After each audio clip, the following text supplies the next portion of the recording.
Jeshi la Polisi Kanda Maalum ya Dar es Salaam linaendelea na jukumu lake la msingi la kuzuia vitendo vya kihalifu kwa kushirikiana na vyombo vingine vya dola. Lakini pia tunashirikiana na wananchi, na hali ya jiji la Dar es Salaam kwa ujumla ni shwari. Hata hivyo, jeshi linaendelea na kazi zake zingine zikiwemo za kupiga vita usafirishaji, uuzaji na matumizi ya dawa za kulevya ambayo kwa sehemu kubwa ni kinyume na sheria za nchi yetu. Kufuatilia jukumu hilo, tarehe 3 mwezi Mei mwaka huu wa 2025, maeneo ya Kibada Kigamboni katika mkoa wa kipolisi wa Temeke walikamatwa watu 5 na jeshi la polisi wakihusishwa na usafirishaji wa dawa za kulevya aina ya bangi gunia zipatazo 60. Dawa hizi za kulevya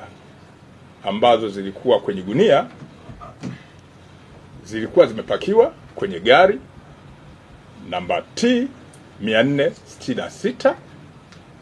ambalo namba zake ni EDV aina ya HO, ambalo gari hili lilikuwa na tanki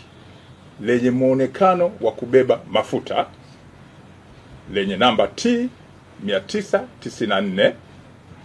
EEG, ambalo baada kulipekua lilikutwa likiwa limepakia gunia hizo za bangi ambazo ni dawa za kulevya.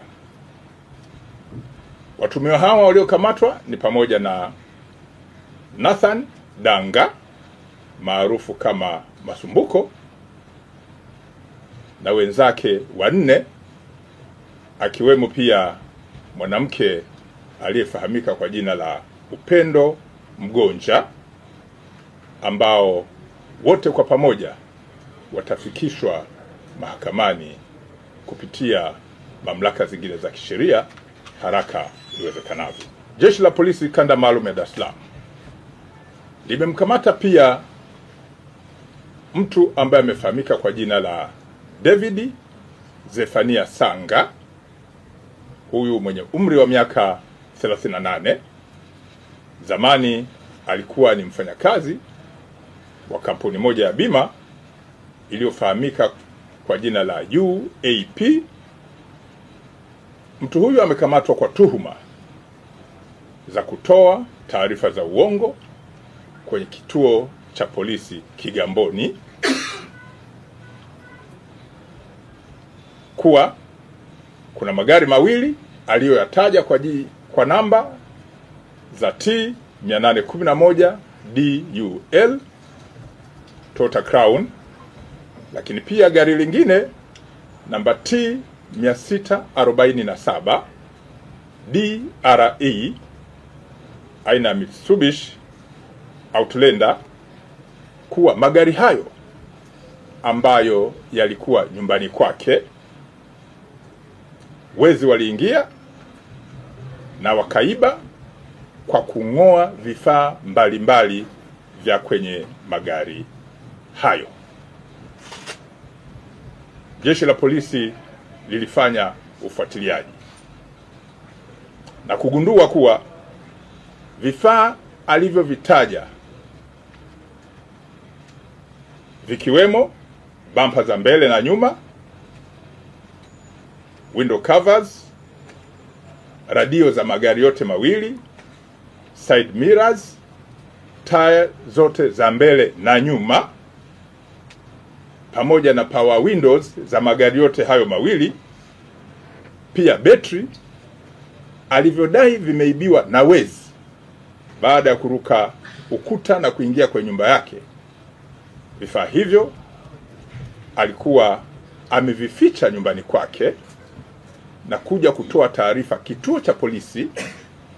huku akiwa na lengo la kudanganya makampuni ya bima ili aweze kujipatia pesa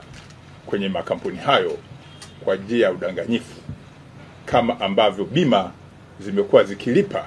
kwa baadhi ya matukio. Jeshi la Polisi Kanda Maalum ya Dar es Salaam linaendelea kutahadharisha baadhi ya watu ambao wanatoa au wanajaribu kutoa taarifa za uongo kwenye vituo vya polisi kuwa kufanya hivyo ni makosa, na kutoa taarifa za uongo kwa afisa wa serikali ni kosa la kijinai, na kwamba jeshi halitasita kuendelea kuchukua hatua, ikiwa ni pamoja na kuwakamata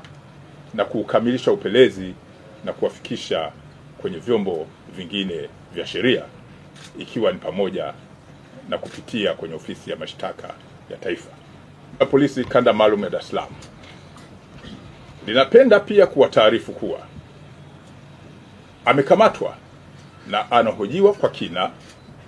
mtu ambaye amefahamika kwa jina la Frey Edward Kosei mwenye umri wa miaka 51. Huyu ni mkazi wa Dodoma na Mbezi Beach, Makonde, Dar es Salaam. Huyu amekamatwa kwa chapisho lake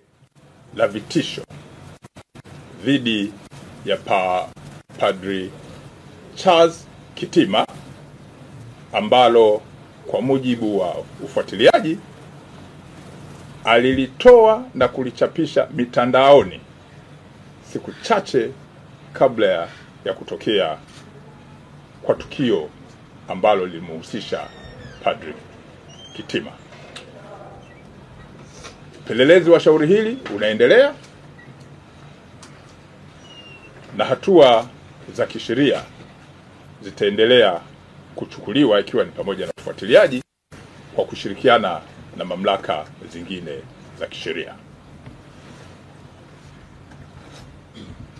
Jeshi la Polisi Kanda Maalum ya Dar es Salaam linaendelea kuwashukuru wananchi